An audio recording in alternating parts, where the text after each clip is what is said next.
बिस्मिल्लाहिर्रहमानिर्रहीम, अस्सलाम वालेकुम रहमतुल्लाहि व बरकातुहू। नाज़रीन, आप देख रहे हैं प्रोग्राम आज़ादी मैदानी के साथ। आज हम बात करेंगे जिला शोपियां में उठते समाज से, गुंजाइश से बच्चों की, मजदूर अफराद की, अपाहज बच्चों की, कि उनकी फलाह बहबूद के लिए कौन अदारा या कौन शख्स क्या कर रहा है, और इस सिलसिले में जो हुकूमतें हैं, जो हमारे सरकारी इदारे हैं, वो क्या कर रहे हैं।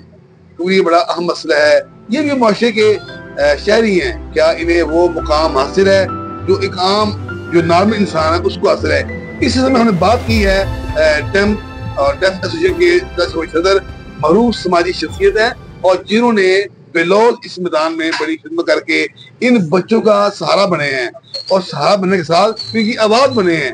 इनकी आवाज बन के उनके हकूक के तहफ़्फ़ुज़ के लिए, उनकी मराद के लिए हर फर्म आवाज उठाई है। मेरी मुराद मियां ज़ाहिद सिद्दीक हैं। आइए से पूछते हैं कि इस हवाले से ये क्या कर रहे हैं। बिस्मिल्लाहिर्रहमानिर्रहीम। बहुत शुक्रिया अजीम जदानी साहब, आप तशरीफ लाए और आपने मजदूरों की आवाज बने।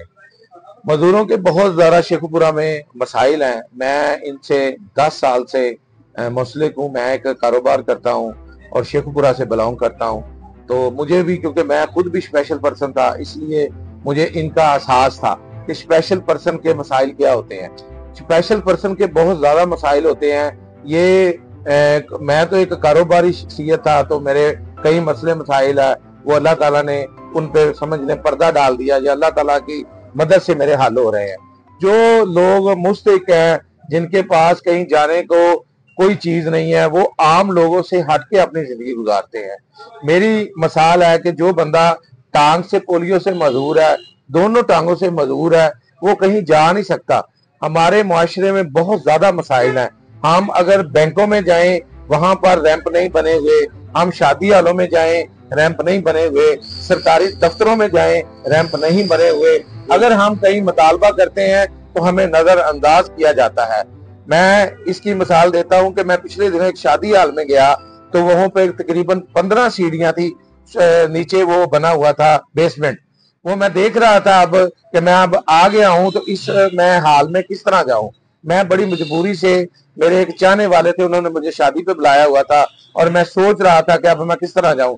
मैं बड़ी प्रॉब्लम से सीढ़ियां चढ़कर और बड़ी मुश्किलात से वहां तक पहुंचा।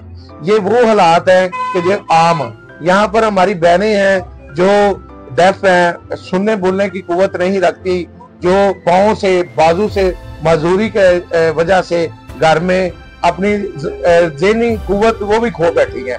क्योंकि जमाने में अगर किसी को बाहर ना लेके जाया जाए, उनकी भी ख्वाहिशात है, वो भी पार्कों में जाने चाहते हैं, वो भी सैर करना चाहते हैं, वो भी अच्छे मुकाम देखना चाहते हैं। ये दुनिया के जो आंखों से ब्लाइंड है, वो दुनिया के रंग महसूस कर सकते हैं, देख नहीं सकते। जो पाँव से, हाथों से मजबूर है, वो चल नहीं सकते, रंग देख सकते हैं।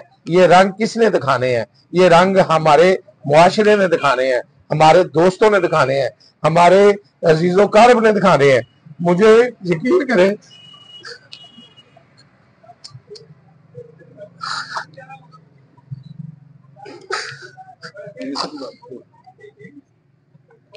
ये मियां ज़ाहिद साहब बात कर रहे थे। यकीनन ये एक मजदूर शख्स ही, एक मजदूर अफराद का जो स्पेशल बच्चों को जिक्र कर रहे थे। यकीनन वो भी इस माशरे की ख्वाहिशात हैं, उनकी भी तमन्नाएं हैं।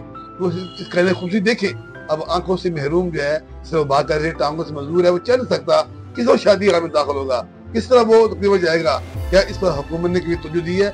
हम ये सब बात करें जिस बाद में उनका दिल भर आया, उनकी आंखें पुरनाम होगी। यकीन ये जो प्रोग्राम है देख रहे हैं, और जो रियल पंजाब है, मरीम नवाज, हम कहेंगे वो इस प्रोग्राम साथ से जरूर जो स्पेशल बच्चे हैं उनकी फलाह बहबूद के लिए, उनको एक माशरे का बामकसद शहरी बनाने के लिए और इस कौमी धारे में लाने के लिए जो उनका हक बनता है तलीमी अदारों में, मुलाजमतों में, और इस तरह जो बाकी जो अदारे हैं, सरकारी अदारे हैं या बदाती अदारे हैं, उनमें जो नुमाइंदगी वो देने के लिए कितामत है। ये सब आभार कर रहे थे आप जी। वो मैं जरा थोड़ा सा आबीदा हो गया हूँ, मैं जब इनके करीब जाता हूँ, मेरे पास एक लेडीज आए पीछे, वो एमए किया हुआ है, एमफिल किया हुआ है, वो डेफ है। उसका एक वालिद था, वो उसकी हिफाजत करता था, वो अल्लाह को प्यारा हो गए। वो कह रही थी कि अब हमारा कोई भी पूछने वाला नहीं है, एमफिल किया हुआ है उसने। ये हमारे जो माशरे में स्पेशल पर्सन है, वो बड़े पढ़े लिखे हैं, वो खेलों में बड़ी महारत रखते हैं, वो तालीम में बड़ी महारत रखते हैं, वो किसी वजह से मजदूर जरूर है पर उनमें बहुत ज्यादा टैलेंट है।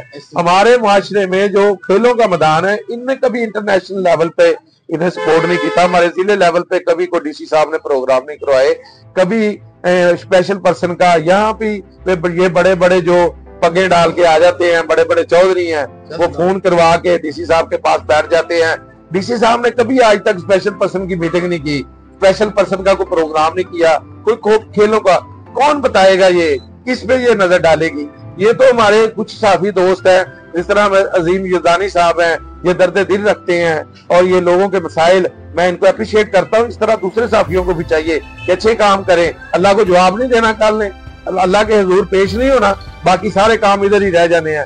मेरी मुराद ये है कि यहाँ के खेलों के मैदान में मेले सजने चाहिए, स्पेशल पर्सन के लिए फूलों की नुमाइश लगनी चाहिए, स्पेशल पर्सन के लिए को ईद मेला प्रोग्राम होना चाहिए, जिसपे हुकूमत बिल्कुल खामोश है। अगर कोई फंड आते भी हैं स्पेशल वेलफेयर बैतल माल में, तो वो सिर्फ हड़प हो जाते हैं, वो कोई नजरअंदाज हो जाते हैं, वो अपनी बंदर बांट करके ही अपने लोगों को ब्लाइज कर देते हैं।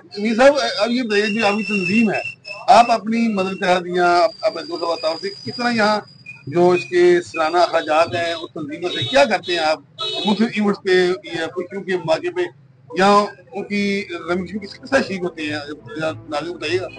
जी बहरहाल तो मैं अपनी मदद की आप कर रहा हूँ, चंद एक मेरे दोस्त हैं, अच्छा, उनका शुक्रिया है। जिस तरह हमने 300 अफराद की अफ्तारी शुरू करवाई है, उस दिन हुई है, वो अपनी मदद के उसमें मेरे दोस्तों ने तावन किया है, मैं अपनी जेब से भी करता हूँ। वरना और जो हमारे, एक बात मैं और ऐड करना चाहता हूँ, लोगों को बड़ी गलत फहमी होती है कि जो बड़े बड़े लोग हैं ना, ये डोनेशन देते हैं। मेरा बड़े अच्छे लोगों से, दोस्तों से तल्लक है, रिलेशन है। कोई जो बड़े दोस्त हैं बिल्कुल डोनेशन नहीं देते। आप बड़ा इंसाफ कर रहे हैं कि कोई डोनेशन देता है नहीं गवर्नमेंट। जी बिल्कुल, गवर्नमेंट को अब स्कीम आई हुई है 3 व्हील मोटरसाइकिल की। अच्छा। वो भी उन्होंने तकरीबन चंद एक बंदों को, अपने जाने वालों को, सिफारिशियों को दे देनी है। बाकी नौकरियों की बात रही, नौकरियों का कोटा मखसूस है, उसकी भी बंदर बांट हो जाती है, वो भी सिफारिशी और पैसे लेके मजदूर लोगों को नौकरियां दी जाती हैं। जिला शुरू में ऐसा सियासतदान जो आपकी तंजीम की सरपरस्ती करता हो, जो मजदूर अफराद की भलाई काम करता, कोई नाम लेना पसंद करे, तो ऐसा नाम है कि कोई है ही नहीं? देखें जी, मैं पिछली हुकूमत में स्पेशल पर्सन का कोऑर्डिनेटर रहा हूँ। मियां खालिद साहब थे जो हमारे वजीर थे, उन्होंने हमें कोई सिर्फ एक नौकरी दी है स्पेशल पर्सन की। उसके अलावा उन्होंने ना कोई मुशावरत की, ना कोई फंड दिए, ना बच्चियों के लिए, कोई मजदूरों के लिए सिलाई स्कूल दिया, ना वो फिल्टर प्लांटों के चक्कर में वहां पर, क्योंकि उनकी कमीशन बनती थी, उन्होंने ठेकेदारों को राजी किया। जो ठेकेदार 4-5, आप जिधर भी जाएंगे, जिधर कोई सियासतदान होगा, 4-5 ठेकेदार पीछे पीछे उनके घूमते होंगे, क्योंकि उन्होंने कमीशनें देनी होती है, लेनी होती हैं। ये अल्लाह की रजा के लिए जो काम है, ये बिल्कुल सियासतदान कोई नहीं करते। ये मैं पीटीआई में भी पहले रहा हूँ, मैं नाम नहीं लेना चाहता, लोगों दोस्तों की दिलजारी हो जाएगी, क्योंकि मैं मियां खालिद ने एक नौकरी दी थी, इसके लिए मैं उनकी खिदमात को उजागर कर रहा हूँ। इसके अलावा कोई खिदमात किसी सियासतदान ने, मैं खुर्रमशदाद के साथ भी रहा हूँ, मैं उन्होंने भी कोई खिदमात नहीं की। एक प्रोग्राम में बताया और उन्होंने बिल्कुल, मैं नाम नहीं लेना चाहता, उन्होंने बच्चों की हौसला अफजाई भी नहीं की, सिवाय उनके लिए सलाम लिया और अपने घर चले गए। मियां जुएल लतीफ साहब ने भी आज तक मैंने नहीं कोई देखा कि उन्होंने कोई प्रोग्राम देखा हो। पिछले दिनों में जो राशन स्कीम आई थी, तो मियां जुएल लतीफ साहब, क्योंकि एमएनए नहीं है अब, वो गवर्नमेंट में भी नहीं है, मैंने उनसे रिक्वेस्ट की है कि जो लिस्टें बनी है, इनमें जो मुस्तहिक लोग हैं, जो अपने लिस्टें बनी, उन्होंने कहा जी मैं माजरत चाहता हूँ, इन्होंने को कोटा इधर से बेनजीर इनकम सपोर्ट का उठाया है, उसमें राशन दे रहा है। मियां सदी साहब थे और वो अपने जज्बात का इजहार कर रहे हैं और बड़ी चीजों का इंकशाफ कर रहे हैं। किस तरह वो बच्चों के लिए काम कर रहे हैं, बड़ी हैरान बातें सामने आई हैं, और आप भी सुनिए। और मैं उनसे पूछूंगा कि जो जिला पंजाब मरीम नवाज का जो प्रोग्राम है, ये राशन के हवाले से या जो दीगर इकदाम हैं, हमारे प्रोग्राम सतह से आप क्या उनको पैगाम देंगे? जी जी, मैं वज़ीर आला मरियम नवाज से अपील करना चाहता हूँ कि जो रमजान पैकेज दिया गया है मुस्लिम लोगों के लिए, उसकी भी बंदरबांट हो गई है।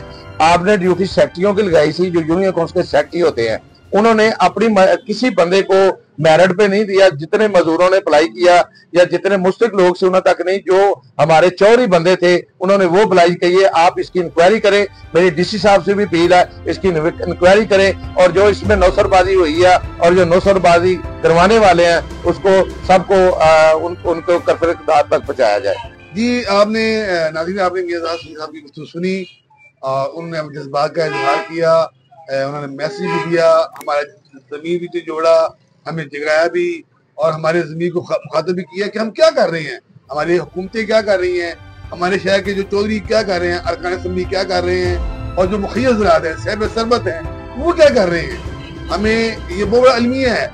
शुक्र, एक इंडस्ट्रियल जोन है, एक यहाँ पर तकरीबन 1500 के करीब कारखाने हैं और हर तरह की इंडस्ट्री है, लेकिन इंतहाई अफसोस का काम है कि आज यहाँ इन सिपाही बच्चों की तलीम और तरबियत के लिए, उनकी फलाह बहबूद के लिए, उनके मुस्तकबिल के लिए कोई काम नहीं कर रहा। बहुत शुक्रिया मियां साहब, आपने हमें बताया और हम आपकी आवाम बनकर आला अहकाम तक पहुँचाने की भरपूर कोशिश करेंगे।